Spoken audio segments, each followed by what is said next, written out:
This episode of The Dungeon Booth is sponsored by Roll20. Take your game online with the free virtual tabletop that runs straight out of your web browser. You get click-to-roll character sheets, built-in video and voice chat, and you can even upload your own maps and tokens. Create a free account today by going to roll20.net/start/The Dungeon Booth. The Dungeon Booth is also sponsored by Elderwood Academy, makers of finely crafted wooden tabletop gaming accessories like the Codex Dice Tower, Scroll Rolling Tray, and Spellbook bespoke luxury gaming boxes. Go design your own custom accessory today at elderwoodacademy.com. Welcome back to The Dungeon Booth.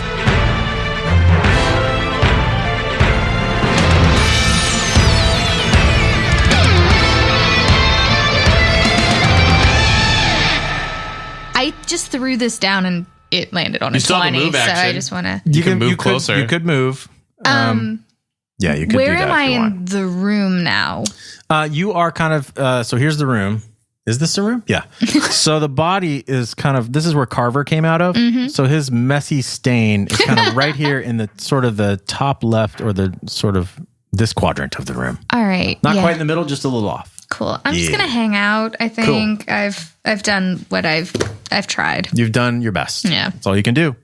2 Cups charges forward past Blaine, and he is going to whip his rapier through your defenses and attempt to strike you.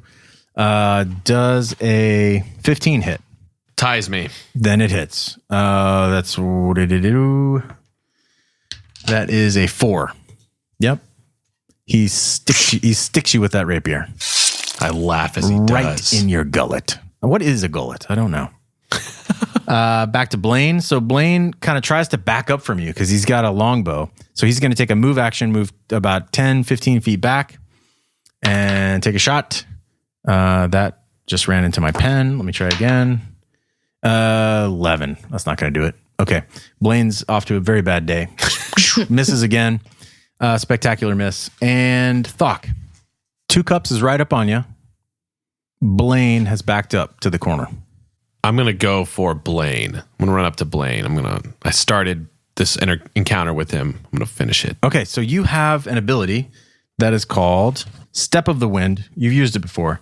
Well, I don't want to use my last key point, though. Okay, so if you don't, then it means that 2 Cups gets to take an attack of opportunity on you. Because you are basically trying to just run away from him, and he's just going to get a free shot. Which is fine, if you are okay with that. Yeah, I'm fine with that. I'm going for Blaine. Okay. He's gonna... That's a 6. That's not gonna do it, so he just whiffs. Sweet. You charge past him, and now you're up on Blaine. All right. Right up on him. 18. That's a plus hit. 2. That's a hit. That is a hit all day long. All day long. Let me pull something out of the bucket. Now, that's just 1. So you do get 2, that's right, 2 attacks. 9, 11? So you got an 11. So that doesn't hit. The first one does. All right. Do some damage, man. Let's see what you got. All right. Roll that damage. I'm going to run forward. That's plus 2. 5. Okay. A 5. He is barely standing at this point. And I swing my arm around, and I'm just going to bring my fist down like a hammer on top of his head. Yes. You brain him. He is well and truly brained. Well done. And we're on to Carver, who is dead. We cut to Carver, which is just a blood stain. A stain I'm standing in. Yeah. And we pan up to Limerick, who just looks uncomfortable. Yeah. And then Aerika, what do you want to do? Is she close enough to attack 2 Cups? You can absolutely charge forward in a rage and attack him. Okay. Yes. Yeah.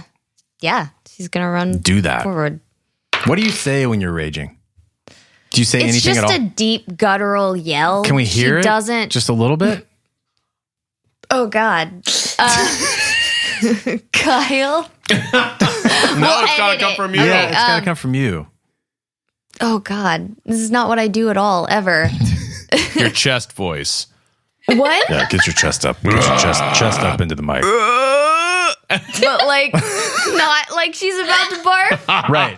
Well, maybe it is like barfing for it's very uncomfortable for her, right? Maybe she is It barfing. is. Yeah. And maybe it is just like It's pained. like a purging of Pain. energy. Yeah. And yeah. And it would just add to the Aerika persona. It'd be great. Yes, it would. Now you want to attack? Mm-hmm. Go for it. Oh, 19. Good Yes. Lord. You don't even need any of these bonuses. That's another 24. So you hit him. So let's do some damage. 1d12 or 2d6s. 9. 9 Gosh. plus. It's like plus 17 or something. Yeah, right. It almost is. That's plus 3. So 9, 10, 11, 12. You were attacking 2 cups, right? Mm-hmm. Okay. So you kill him. Nice. How would you like to do that? How would you like to describe that? Murder bucket. Yeah. Grab the murder bucket. Raise. Like completely level cut it. down. Yeah. Yes. Okay. Like you raise the city means you just flatten the city. She is going to run towards him with her axe dragging behind her, creating sparks on the floor. Yeah. And then she's going to lift it up as she's jumping and just come down on him with the force of gravity too. What happens to him? He's just completely What part cut of his, in half. cut in half, like from Yeah. top to bottom or side to side? Diagonal. Diagonally. Yeah, Ugh. and just Like a grilled cheese. Just You get the anime slide where it's Yeah. like slow Yeah. slide. exactly. And now his name makes sense. He's now 2 cups. Yes, he is. His name was just cups. Each cup is full of himself. Yeah. He is in each cup. Well done. All right, so he's done for. Blaine is the only one who's left. So Blaine, Blaine is crazy and he's a murderer, but he's not that crazy. And what he's just witnessed before him is all he needs to know. He is going to try to run past you, but that means you get a chance to attack him, and you get 2 attacks. Ooh, yeah. Come here, Blaine. 13 plus 2. That's a hit. 10 plus 2? That is not, but the Okay. first one is. So roll some damage. 2 plus 2. Okay, so you kill him. Yes. And I want to... Okay, yeah. Oh, the death blow? Death bucket. Death bucket. Jill, you're hogging the death blows. Oh, sweet. So, as he runs by, I grab his arms because I'm going to dismember him. It's like the word of the day on Sesame Street. So he's running like an anime character, arms behind Arms him, back, yes. peeing his pants. So I grab his arms Yeah. and just using his momentum of running, Yeah. I just yank his arms off. Both of them come off. Both of them. Wow.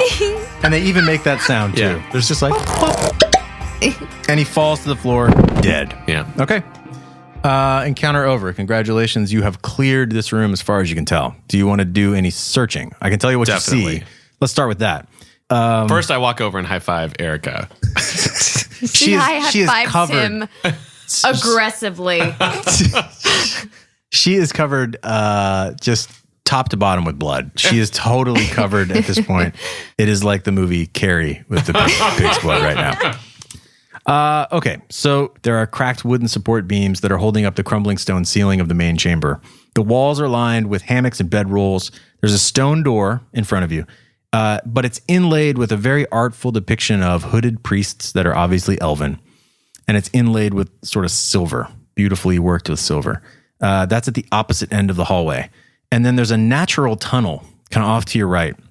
Looks like it was not original to the architecture. It's been carved kind of through the stone.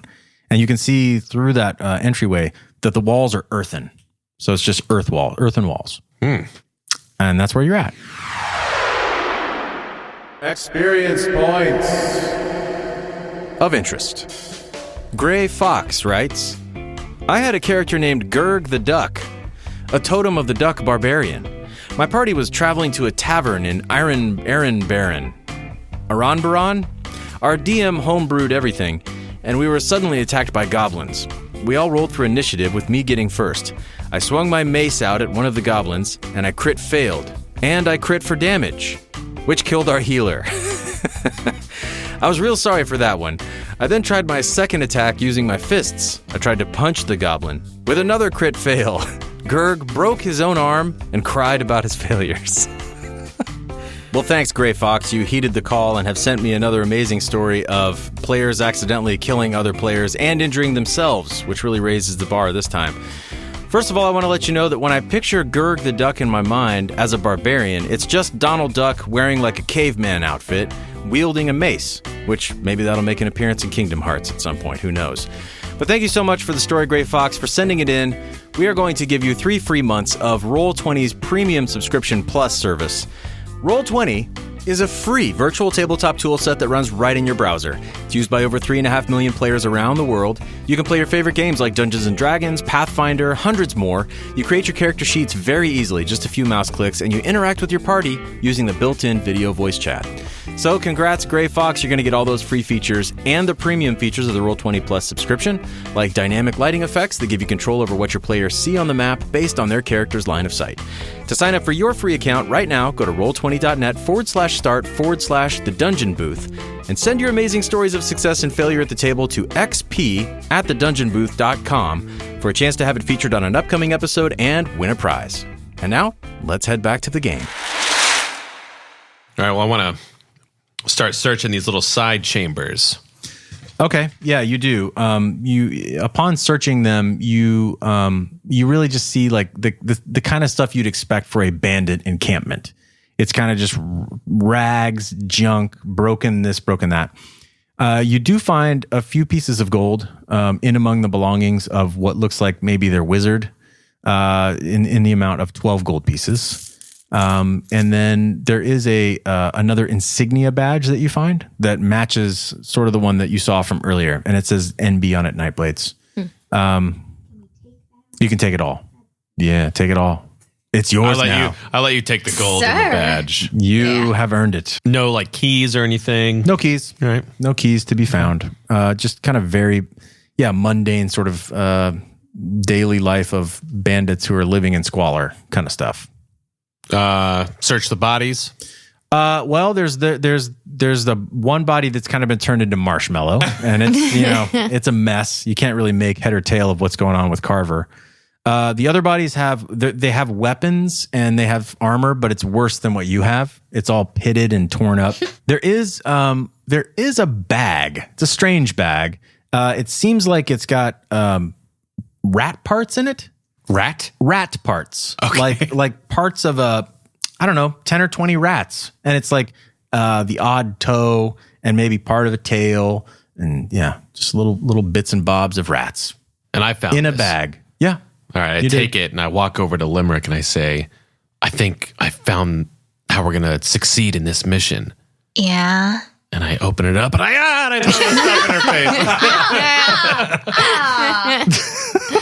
That was Thokk's first joke he's ever done.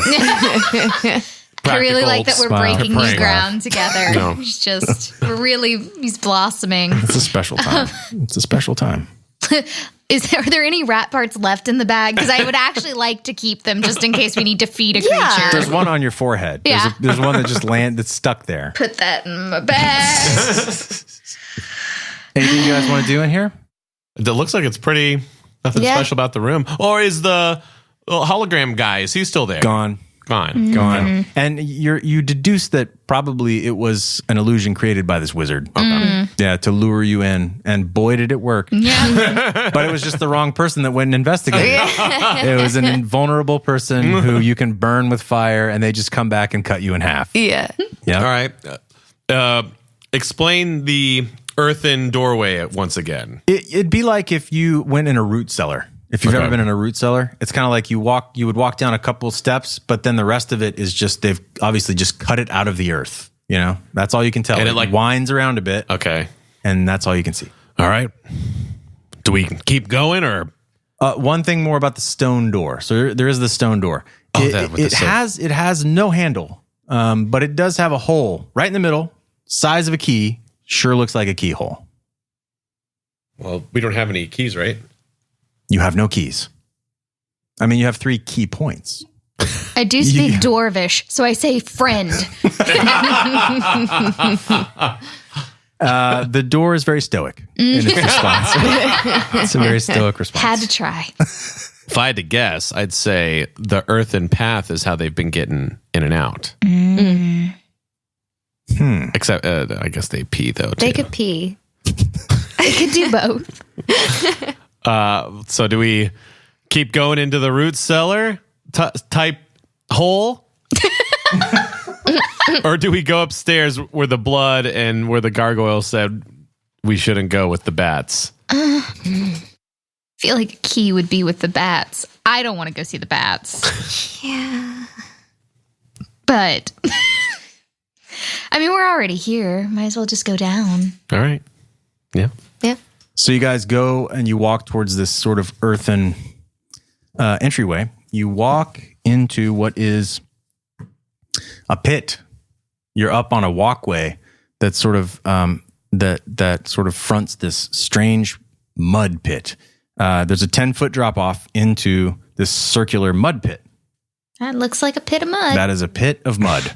There's an ancient drain pipe that's roughly 2 feet in diameter, closed off by steel bars, and it trickles a stream of fetid water into the pool at the bottom of this mud pit. It's only about 6 inches deep, but it's disgusting. There's a knotted rope that hangs from an iron hook. It's hammered into the natural stone wall very securely. And you see a man tied by his hands to the rope and languishing in the mud on his knees. He is covered in bites and sores. He's a graying, bearded man, very unkempt. His face is lined with what appears to be many, many years of suffering. I call out hey, buddy. How's it going? He lifts up his head a little bit and he tries to open his eyes to look at you, but his face is so covered with bites and it's like swollen. You can tell he probably can't really see you from where you are. Can we easily get to him? There is a ladder and it's made out of wood. It's just a wooden ladder that leads from sort of a ledge that you're on down into the pit. And he's in the pit. He's in the pit. He is chained up, basically tied to the wall in this pit, wearing a loincloth and clearly in very bad shape. Can we do a check to really inspect this water, make sure there's nothing in there that can bite and get us? Give me a perception check, everybody. I rolled a 20. Yay, natural 20. I rolled a 1. 1. You rolled a 1 too? Yeah. Oh my gosh. Aerika, I think we fall in. As we get closer. Infected you guys. I sucked all of the good rolls. Aerika and Thokk both look at each other and lock eyes for a moment. And each flash back to a moment in their past when they made the most terrible mistake and they regret it. And we're going to see that scene right now. And Thokk, what is your scene of your most terrible regret that you've ever experienced?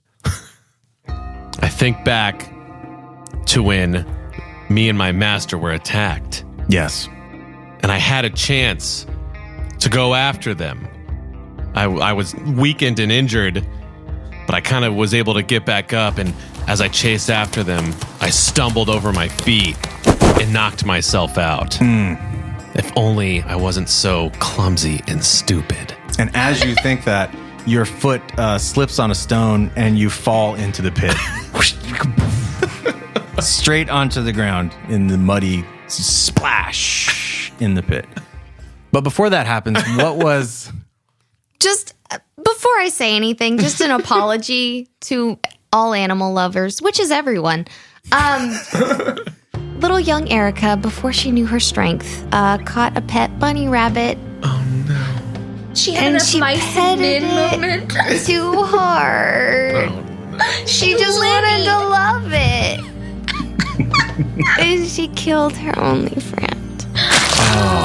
And in that moment, you watch as Thokk, seemingly in slow motion, falls into the pit. You reach your hands out to try to grab him, and you do. You're able to do it, and your powerful strength, your palms are so strong. You hold on to him tight, and he pulls you straight into the pit behind him, and you hit the ground with a splash. Time for a quick game break so I can tell you about ElderwoodAcademy.com. They're a crafter of fine wooden tabletop gaming accessories, and you need to find out about these guys. I first came to know their accessories when I found the Codex dice tower. And the craftsmanship and the attention to detail really impressed me. It's about 3 inches wide by 10 inches tall wooden tower. You dump your dice into the top of it, and it rolls your dice for you perfectly each time. So you get a great random roll with each roll of your dice. They're designed to look like an ancient scroll case, They have decorative hardwood caps on each end. They're wrapped in foil-pressed leather, and they can be customized from color to the laser-cut artwork that you choose, both for the leather wrap and for the wooden caps. They're really sturdy, they're really lightweight, they clearly care a lot about their products and a lot about tabletop gaming. So check these out for yourself, see how amazing these products look. I think using them will really add something special to your next game. But even if you don't play, don't forget, these accessories make a great personalized gift for the tabletop gamer in your life. So go check out elderwoodacademy.com today. Now, back to the game. And you're both laying on the ground in the pit. And then... About the opposite of that. And then you haven't noticed any of this. Great. Because what just happened to you is something that is very, very rare in the life of a bard. And it's a sign to a bard, it's a signpost in their life that they know they're on the right path. You have just been communicated to by the muse.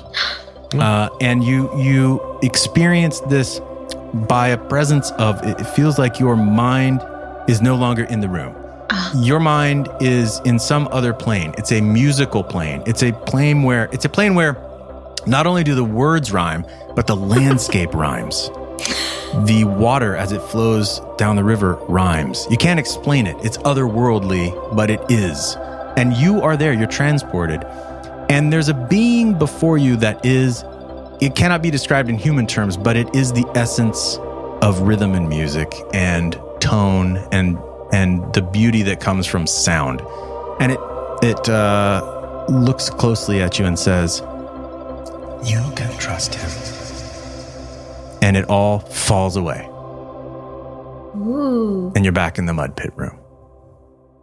Do I notice them in the pit now? You do. Yeah, you sort of look around stunned and like you look down and you're like, "What are you guys?" Yeah, I don't even have the time for this. Eye roll yourselves. So this man has definitely noticed your presence in the pit, and now he sort of comes to a little bit. And whereas perhaps before he thought maybe you were just phantoms, he knows you're real now, and he says, "Please help me. Please help me. He'll be back soon. Please let me go. Release me." And probably in the first moment of actual seriousness that you have ever known from her, Limerick says, "While you're down there, get him. We can trust him." I'm busy drowning myself in shade. You're drowning in 6 inches of water right now. All right. Well, we're down here. Yeah. And so he's just like chained up with a rope. It's a rope, but it's tied to a chain on the wall. Well, I don't have easily any, loosed. If I you have want. nothing sharp on me. Yeah, can Aerika cut it? You can With her great if axe. you want to cut it. Oh, right. You have an axe. I was like, oh, I might have a knife. I have a nail file. Yeah. Let's go back to the gargoyle. So you cut it, and he collapses to the ground. At this point, he seems to be, barely conscious. But as he lays there, he's kind of sucking in breath, and he says, "I thank you so much. You have saved my life, but they'll be back soon. You have to escape. My name is Ralavaz." Oh, farts. And he sort of sees from your face that there's a look of recognition. And he says, I am not who you think I am. I came here to save my younger brother, Gardren. He says that his younger brother, Gardren, imprisoned him here. He came here after he was released from a dungeon, 10 years, serving his time for 10 years. He came back because he had an awakening. He realized that the goddess of light had come to him and told him the error of his ways, and he was a changed man. The lord of the castle saw this and so commuted his sentence and let him go free. But his first task was to try to return and save his little brother from this terrible life of crime and horror.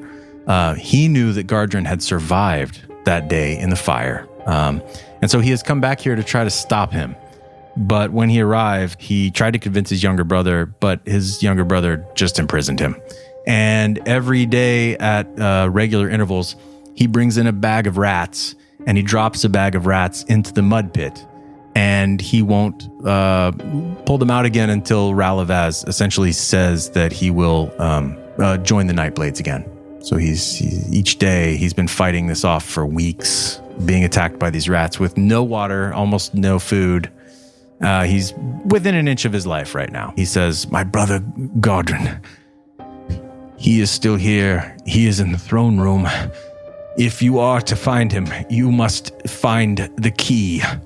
And there is a key, but you must know where to look." And he tries to sort of motion off towards the main chamber.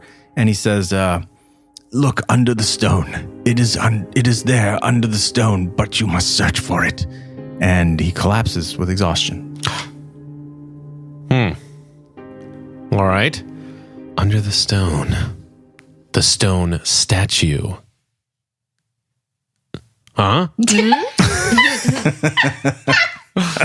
You said he pointed to the main... Yeah, that chamber that you guys just came from before you came into the mud pit. Oh, okay. Yep. Okay, so who's the... Aerika, you're stronger than me? Probably. She's like, yeah, probably. All right, we'll throw him on your back and let's get out of here. Yeah. Can we climb out of the pit easily? Yeah, there's a ladder. Okay. You just shimmy up the ladder. She's strong enough to carry him too. He's like light as a feather. He's so dehydrated and on death's door. And there's nothing else in this mud pit. It's just mud. It's a mud pit. All right, yeah, sweet. it's Is he just still a mud conscious? pit. Nope. He passed out from cold. exhaustion. Out cold. All right, well, let's head back to the other chamber and search under the stone. Let's do it. Okay, so you're back. You've got Ralavaz. Do you want to set him down, or are you gonna you carrying? Is he your backpack now? Is he C-3PO on Chewbacca at this point? Carry him around You're a gonna little carry bit him. more. Okay. You got him on your back, kind of like a sack of potatoes. He's up over your shoulder. And let's see. Let's do perception checks. That's how we'll do it this time. I got a 2. The muse in its otherworldly plane just kind of makes a fart noise. That's 12. 12? I rolled 14. Nice. Okay, so with a 14, you see that you're kind of scanning the room. You're looking for what could be this stone. And that spot where the Elven Lord appeared, there is kind of a stone that's a different color from the rest. And it's almost like a white quartz kind of stone. Easy to miss because it's now covered partially in viscera from Carver. So you find your way over to this stone and you kind of you jimmy it up. And sure enough, underneath this stone, there is what appears to be just a round sort of disc. Doesn't look like a key to you at all, but it is silver. And it seems to be the same silver as what you see in the inlay of the door. Well, all right. Yeah. Hey, talk about the door again. So it's a stone door, but it's inlaid. Sorry. Talk to me about yeah. Just what's the architecture like? Does it go with the design of the room? What's the feng shui? Does it tie the room together? The door is like a stone door, but it doesn't appear to have any handles or knobs or anything like that. It has just a circle right in the middle of it, and then around that are the figures of elven priests that are carved intricately into the stone and inlaid with some sort of very shiny silver. And we just found a silver disc. Yeah. How thin is the disc? It is, about like if you found a little rock, it's like maybe an inch thick, and then it's 2 inches in diameter. Say that. Who's the most intelligent among us? Not me. It's probably me. It's probably your lore bard. Yeah. Yeah, a little bit. All right, Bard. What do we do? Let's put it in the door. All right. Oh, yeah, because so there's the keyhole, and then it's like a circle. Yep. So put it up to the circle. Yeah. Yep. Okay. I like to think of your guy just like, what do we do? It's like, I got We it. got this. Yeah. His intelligence is, to be fair, very low. Yeah. I think. Okay. So you go to the door, you place sort of this stone obelisk into the door. And when you do, it lights up inside of all the etchings. They light up brightly. And the door slowly rises up, and before you is a darkened room. You can see in the distance there is a figure, and it's sitting on a throne, like a white throne, but it's like 120 feet away. Oh, wait a minute. So the upstairs isn't the throne room. So should we go explore the upstairs first? Or are we just, that's Batland. Let's not even worry about it. Batland. We can't stop here. It's back country.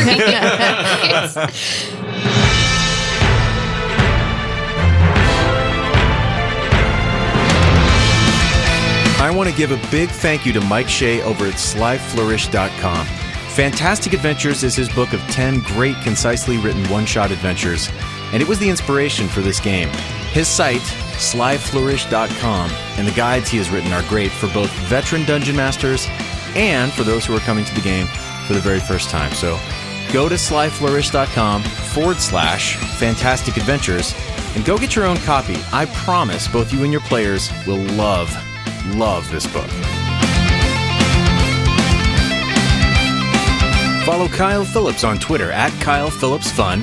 Follow Felicia Angel on Facebook, Twitter, and Instagram, as well as on her website at FeliciaAngel.com. Follow Jill Harris on Twitter at JillyBeanNomNom and on her website at JillHarrisVO.com. I'm voice actor and dungeon master Christopher Waycamp. Thank you for listening.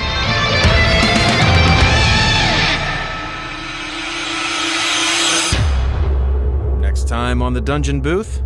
I think technically you have to see them, but I would say using your magic, you should be able to, and it's not like he's 60 feet away. Right. He's right next to you. So you should be able to. We've got this connection. That's right. You know, this whole time. Direct led target to on this you. moment. I rode you while you peed through. Wow. Well, we just got the Forest of promo. We Thorn. just got the promo for this show. Totally out of context promo. That's going to be great. It's the greatest romance of the century that is unfolded This here. must be the dirtiest D&D game of all time. Man. They threw the rule book out. Okay.